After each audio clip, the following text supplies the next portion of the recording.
Hi Andy, thanks for sending more footage across. After taking a look at it, we're moving in the right direction, obviously, but we're still not quite executing the pieces to the degree at which you need to make some long-term improvement and obviously get the handicap tumbling. There's a lot of really good stuff in here, and your understanding of the system has improved dramatically over the course of the last few years.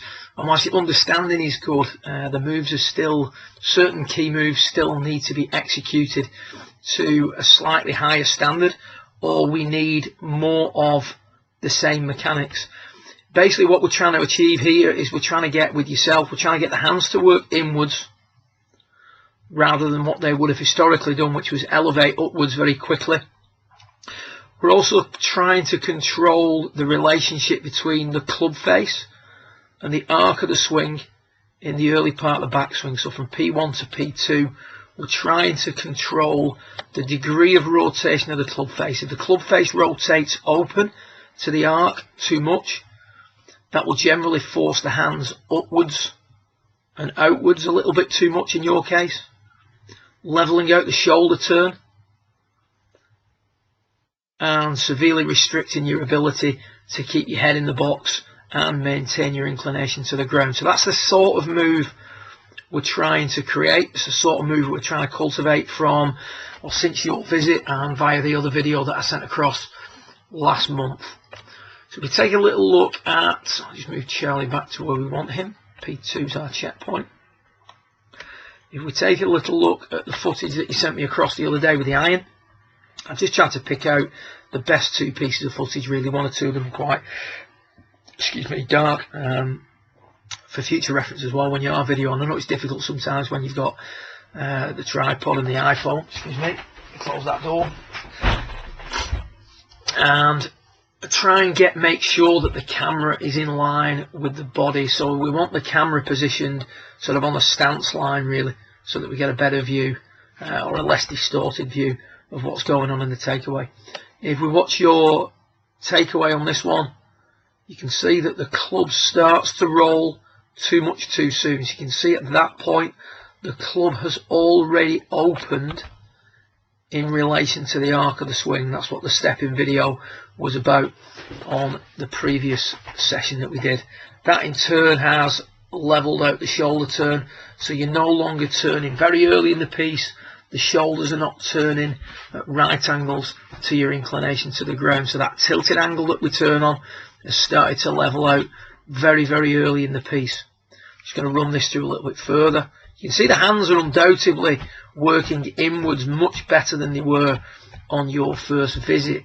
There is a slight lifting, but you can see the difference in the positioning of the back of your left hand compared to Charlie's. Charlie's is pointing downwards. The club face is in line or slightly in front of the hands, and the leading edge of the club is square to the arc of the swing. In your case, the back of the left hand is pointing skywards. As a result, the club has opened up quite dramatically to the arc of the swing. You can see how open the leading edge is there to the arc, as opposed to how square Charlie's is. And as that continues then into the backswing, the left shoulder's forced upwards. You do a pretty good job of maintaining your inclination to the ground or keeping your head in the box. There's a definite increase in your inclination. Club face very across the line. The left wrist has been rotated too much in the takeaway, which is why we're across the line. You can watch it with driver.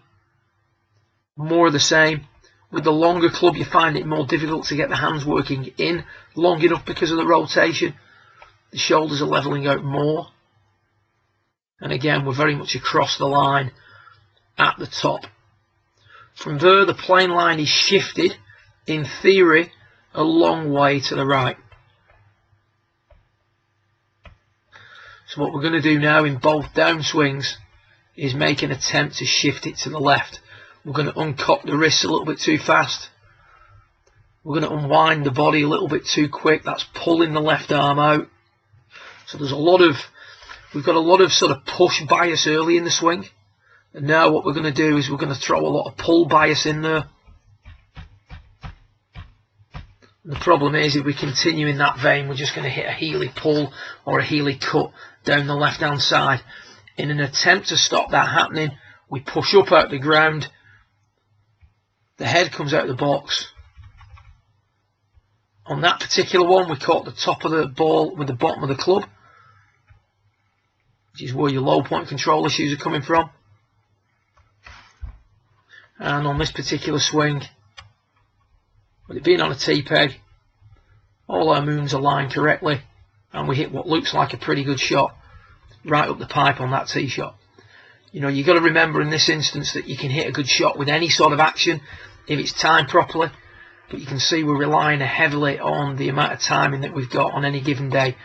We're manipulating still the club way too much in relation to the arc during the backswing, putting us in a position at the top which is going to blow it way right. We then start to put a lot of pull swing in there to level that out, and then in an attempt to stop that progressing further, we start to put that extension in, head coming off the wall, all the inclination lost, and then a rotation of the club face at the last minute. So it still needs tidying up. And if you look at that swing, you know, all the other stuff, you know, we could tidy up the through swing, we could have more right tilt in the through swing. You know, so when you're, after you've hit the golf ball, we'd want you angled over more to the right, which is when you're facing the targets towards the golf ball, which would keep you inclined to the ground much better. Would that solve the problem? It would make the swing look tidier. It wouldn't get to the nitty gritty of the problem, because really what happens is a lot of this stuff that you do in the through swing and the downswing is a result of that first move away. With the club opening up so dramatically to the arc from P1 to P2, you really are making things difficult for yourself. So we've got to tidy up that takeaway. Still, more work on the same pieces. Really amp it up. Don't be worried about looking a little bit hooded on the way back. We need to be giving it the full Ricky Fowler's, or the old Ricky Fowler, from P1 to P2, where the hands are working in, the club face almost is shutting down on the way back, really exaggerating it. I'll do some more footage for you where I step in a little bit later this week and email it across to you with my sort of suggestions of the piece, how you should exaggerate things, and more importantly, how you should practice this move, because that's the main thing. You know, if you're going to go out there and practice, you need to be practicing the correct way.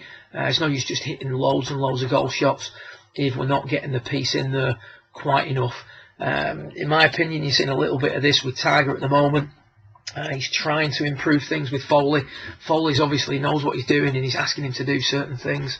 But in my humble opinion, Tiger isn't putting those things into play enough. He's not buying into the process enough. And as a result, he's not getting the results that he would want when he gets the big stick in his hand. So, you know, food for thought. You've got to commit to it. You've got to put it in there more. We're doing it at a sort of, you know, 2 out of 10, 3 out of 10 at the minute. Really got to amp this up and get that move in there that you see Charlie demonstrating in the bottom left-hand portion of your screen. Good luck with it. And like I say, I'll forward some more footage later this week after I've done some stepping stuff for you to consider when you're practicing. Well done.